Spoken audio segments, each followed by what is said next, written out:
morning, or depending on when you're watching this, good afternoon, good evening, or good night. My name's Ross, and as always told, out of voice of radio.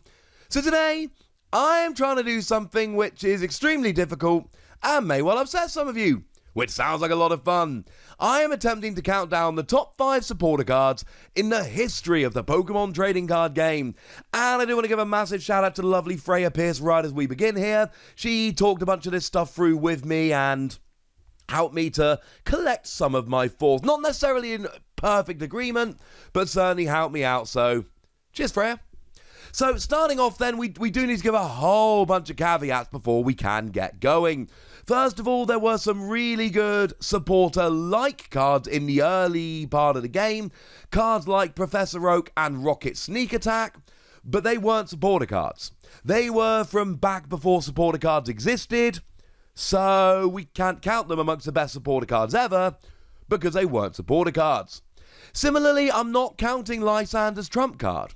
Lysandre's trump card was an absolutely phenomenal card. Let you recover your entire discard pile into your deck, and then you would combine it with Versus Seeker, and then you would just be able to reuse your deck every turn. It got nuts, but it broke the game and was banned. I've made a video, I'll link it in the description.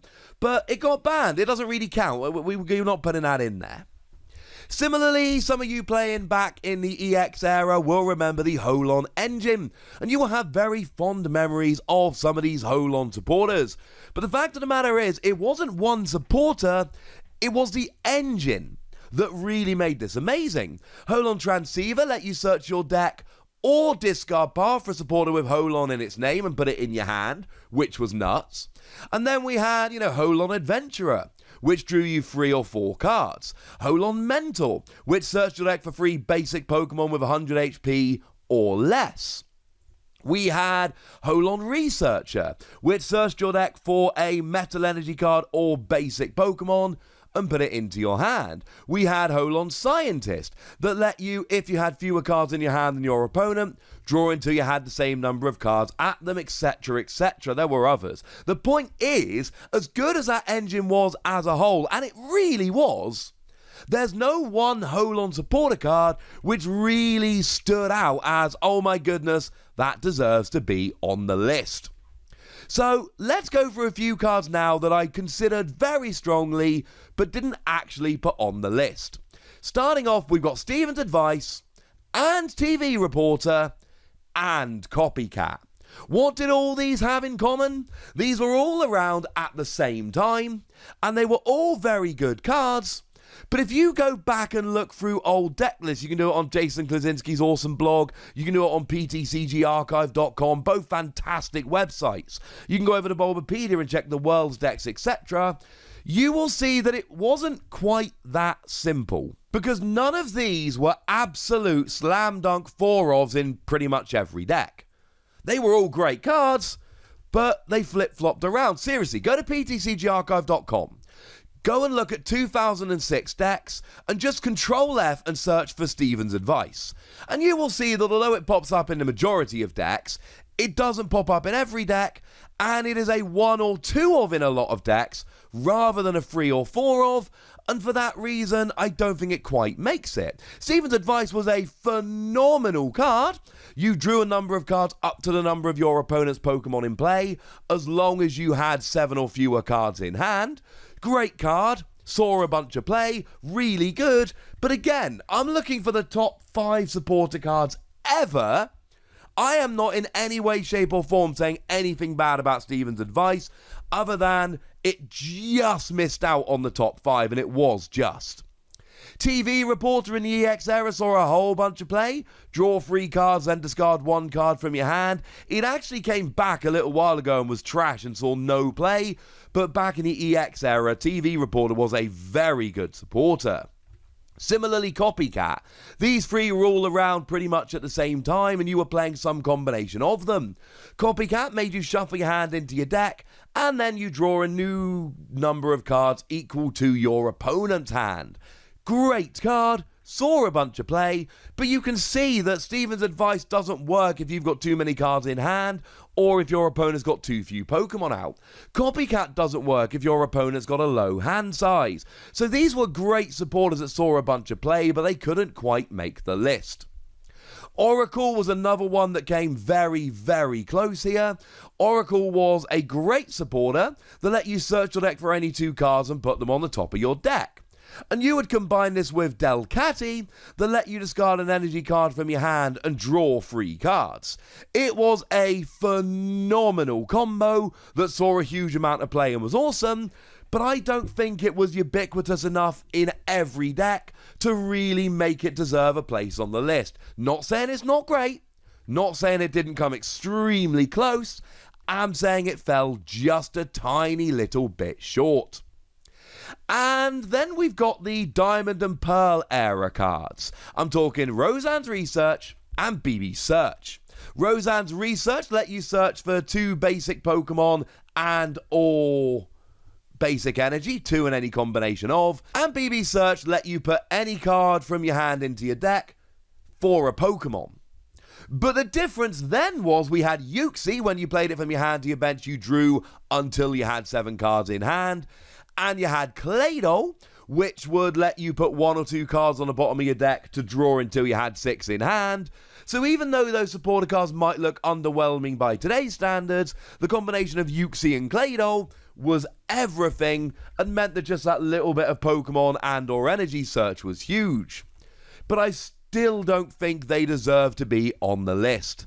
But I'm still going to cheat, and I'm going to say in at number 6, we have got, well, call it Judge or call it Desert Shaman. Now, Judge made your opponent shuffle their hand into their deck, and yourself, and draw a new hand of 4 cards. And Desert Shaman made both you and your opponent shuffle your hand into your deck and draw 4 cards. Now, this doesn't come in at number 6 because every deck played it.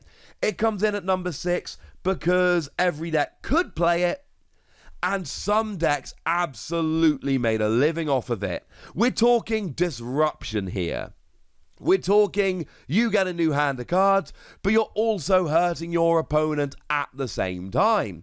There are weird things that we saw in and around, like Yanmega Prime, for instance, that attacked for free if you had the same number of cards as your opponent, and this would work beautifully for that, as would Copycat, incidentally.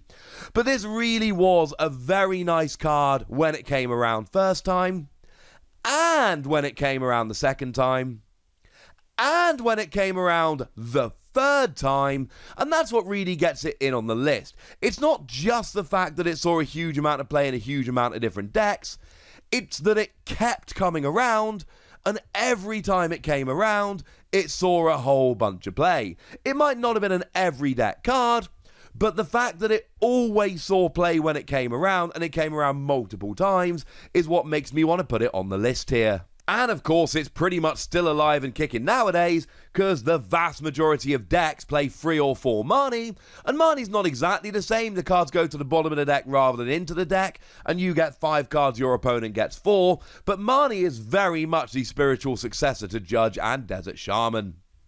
In at number 5, and I think, I'm hoping at least, that as we hit the top 5 here, there really are not going to be many arguments. These are all ridiculous cards. So in at number 5, we've got CYRUS'S Conspiracy. For years in the Diamond and Pearl era, the best decks around were SP decks. And they all, and I mean all of them, existed because Cyrus was such a ridiculous card. It let you search for a supporter card, a basic energy, and an item card that was a Team Galactic's invention. So something like a Poketurn, for instance, which would allow you to just pick up one of your Pokemon SP, which was pretty gosh darn nice. Something like an Energy Gain, for instance, which was a tool that you attach to one of your Pokemon, SP Pokemon, and then you paid 1 energy less to attack. And what you would do here is you would Cyrus chain. You would search for your awesome item card, or trainer card as it was, and you would go ahead and search for your basic energy, and then you get another Cyrus to do it again next turn. It was kind of ridiculous, and that's why you saw these SP Pokemon decks revolving around stuff like Garchomp doing so well for so long, because they were just absolutely ridiculous, and Cyrus gave so much consistency. In at number 4, and you're going to see this a lot of these best supporters are ones that came around multiple times and were always good. We've got Rocket's Admin and N. Now, they are both the same card. You play it and both players shuffle the hand into their deck and draw a number of cards equal to their remaining prizes. So, if one player is ahead in the game, you play this down, and now all of a sudden they're at a disadvantage. Your opponent takes 4 or 5 prizes nice and early, you put them down to a 1 or 2 card hand. It is the best comeback card we've had. It is phenomenal. In the early game, it's decent draw. If you know your opponent's got a good hand, it'll disrupt them. And if your opponent is threatening to run away in the late game, this will come along and make sure that your opponent is slowed down quite considerably. It is awesome. Phenomenal card. It was a ridiculous game-changing card when it came out as Rocket's Admin. It was a ridiculous game-changing card when it came around as N. In at number 3, probably the number 1 supporter card we all want back in the game right now, it's Pokemon Collector. Pokemon Collector still goes down as one of the most ridiculous cards ever printed, and I stand by the fact that if this was reprinted today, we would instantly see it going into the majority of decks. As a setup card, it's almost unrivaled. It lets you search your deck for any free basic Pokemon and put them into your hand. Now, we've seen a bunch of pretenders more recently. Cards like Professor Oak's Setting, for instance. But the fact of the matter is, that didn't do everything. It only let you get Pokemon with different types, and then they went onto the bench rather than into your hand, so being able to use coming into play abilities, they wouldn't work. Pokemon Collector didn't limit the kind of Pokemon you could get, and they went into your hand allowing setup abilities, or any other abilities for that matter, and that's why it does stand out as one of the very best supporter cards ever. In at number 2, we've got Lysandre, or Guzma, or Boss's Orders.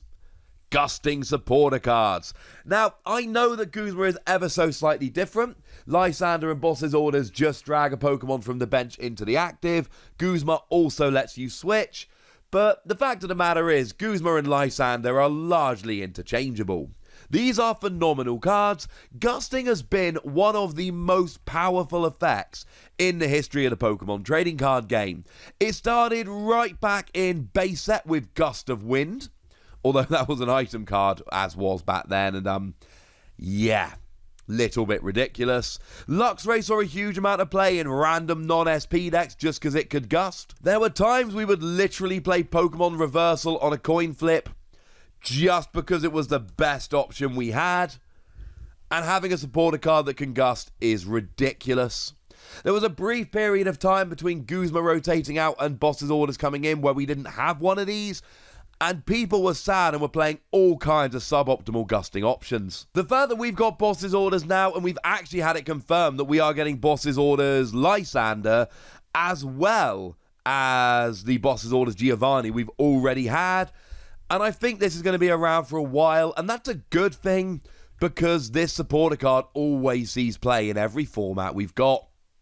But in at number 1, I feel very confident putting Professor Juniper, or Professor Sycamore, or Professor's Research.